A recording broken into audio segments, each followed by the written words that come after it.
Have you ever been stung by a bee? Well, I haven't. In fact, I really like bees, especially the big fuzzy ones. One of my sisters even taught me how to pet them. As long as they're busy pollinating, you can just walk right up and pet them with your finger. Disclaimer though, don't try this at home, you might get stung. And although I haven't been stung by a bee, I have been stung by 2 wasps. One of them was my fault and the other was the wasp's fault.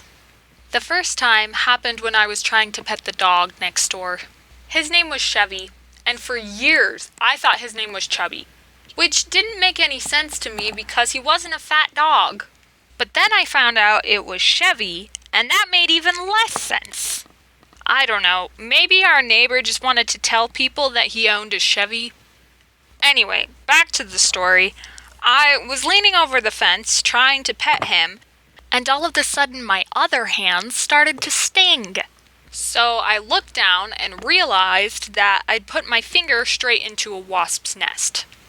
Granted, it was disguised inside one of the poles in our fence, but I even knew it was there.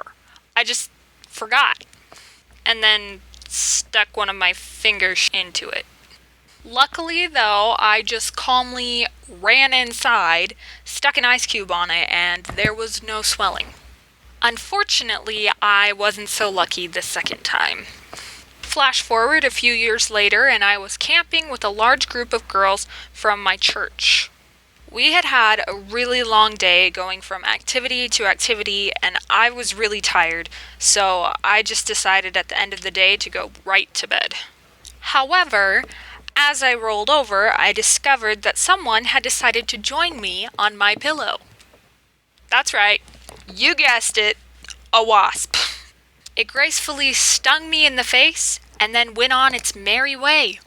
I was thinking about this later and realized that the wasp did not squirm under me or anything, meaning that it was just lying in wait, all ready, with its butt in the air, having devised the perfect strategy to maim me and then make a speedy getaway. And then, after all of this scheming, I was left confused and hurt, physically. This incident was so surprising and hurt worse than normal, but I was just so tired that I told myself, I can't deal with this right now. So I pulled the ice pack out of my water bottle, slapped it on my face, and went to sleep. The next morning I woke up and my face was double the size. The camp nurse quickly determined that I was allergic to the wasp and drugged me with some Benadryl, which made me crazy tired and grumpy because I just wanted to sleep for the rest of camp.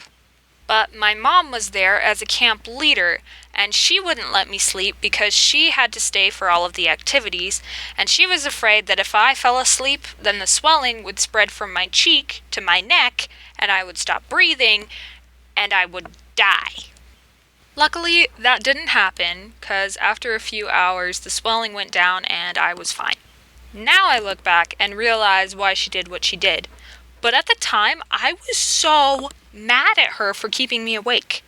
I was literally at the point where I would have absolutely taken the chance of death if it meant that I could sleep.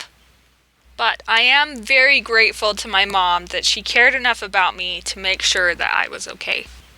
Later, at the end of camping, when we were cleaning everything up, we ended up finding 10 to 15 dead wasps at the bottom of our tent. So we must have been camping on a hive or something, but none of the other girls got stung. Just me. Lucky me. So either everyone else had really good luck and mine was just average, or only the wasp that got me was a good shot. If you liked those stories, be sure to give me a thumbs up and comment below if you've ever had a similar experience where you've been stung by a wasp or a bee. Goodbye. The end. Cheerio.